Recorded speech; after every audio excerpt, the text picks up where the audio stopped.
রাধে রাধে বন্ধুরা, আজকে একটু মাংস বানাবো। চিকেন। এইখানে মাংস ধুয়ে রেখে দিয়েছি, আর এইখানে এক পিস আলু কেটে, এখানে পেঁয়াজ কুচিয়ে রেখেছি, তার সঙ্গে দুটো পেঁয়াজ গোটা দিয়েছি, খেতে খুব ভালো লাগবে বলে। আর এখানে আমি বেটে নিয়েছি আদা, রসুন, শুকনো লঙ্কা, হলুদ। আর এখানে আছে তেজপাতা, দারচিনি, লবঙ্গ আর এলাচ। আমি এবার সরষের তেল দিয়ে দিলাম পরিমাণ মতো।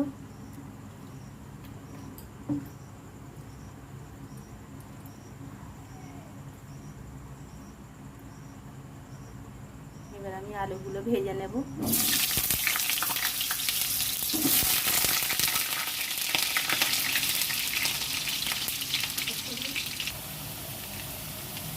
ভাজা হয়ে গেছে বন্ধুরা, আলুটা এবার আমি তুলে নেব। দেখুন কত সুন্দর ভাজা হয়েছে, লাল লাল করে। এবারে বন্ধুরা আমি এই তেজপাতাটা দিয়ে দিলাম, দিয়ে এখানে দারচিনি, এলাচ, লবঙ্গ সব দিয়ে দিলাম, দিয়ে পেঁয়াজটাও দিয়ে দিলাম।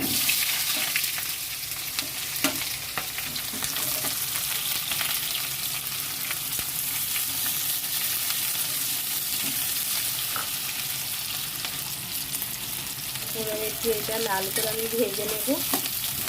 পেঁয়াজটা ভালো করে একটু লাল করে ভেজে নিয়ে তারপরে মশলা দেব।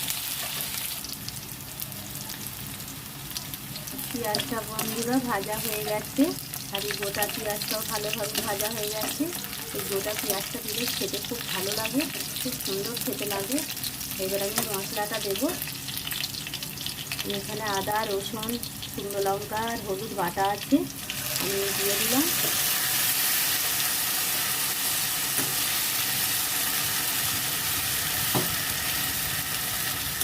অল্প করে একটু জল দিলাম সামান্য করে।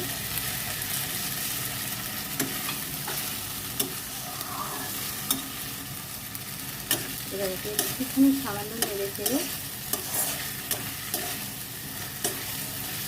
মাংসটা এবার দিয়ে দেবো। ধুয়ে রাখা মাংসটা এবার আমি দিয়ে দিলাম।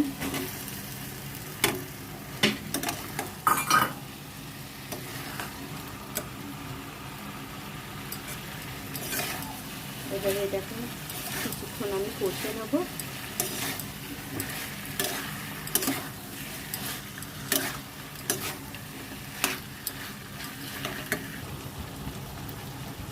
বন্ধুরা এবারে লবণ দিয়ে দিলাম আমি সামান্য, পরিমাণ মতো লবণটা দিয়ে দিলাম। অল্প করে একটু সস দিয়ে দিলাম, অল্প করে একটু সস দিয়ে দিলাম।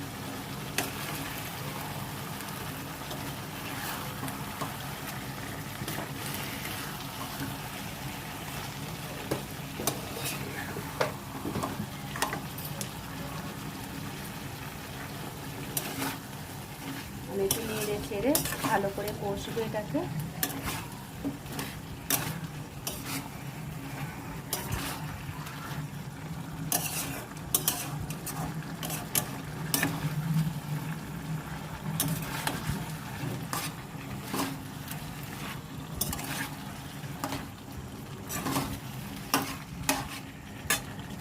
আমি ভেজে রাখা বন্ধুরা আলুগুলো দিয়ে দিলাম, বেশ লাল করে ভেজেছিলাম। আলুটা দিয়ে একটু কষে নেব।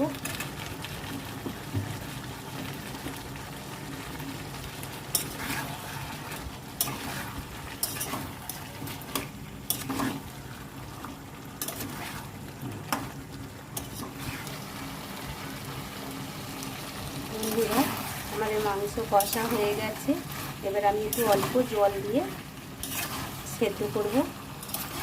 পরিমাণ মতো জল দিয়ে দেবো।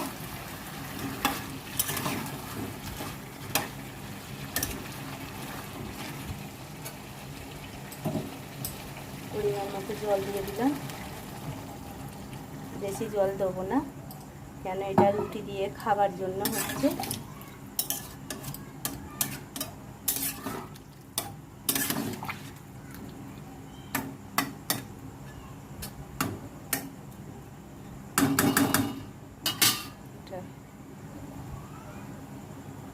আমি এবার চাপা দিয়ে দেবো এটাকে। বন্ধুরা, এখানে আমার রান্না হয়ে গেছে। দেখুন, পুরো রান্নাটা আমার হয়ে গেছে। এবার আমি এটা নামিয়ে নেব। পুরো সেদ্ধ হয়ে গেছে বন্ধুরা, খুব সুন্দর কালার এসছে দেখুন। এবার আমি এটাকে নামিয়ে নেব। বন্ধুরা, এই যে রুটি দিয়ে আজকে খাওয়া হবে। এইখানে এই দেখুন মাংসটা কত নরম হয়েছে। এই দেখুন মাংসটা পুরো নরম হয়ে গেছে, দেখুন নরম। আর এখানে গোটা পেঁয়াজটা আছে, পেঁয়াজটা দেখো ভালো লাগবে। দেখুন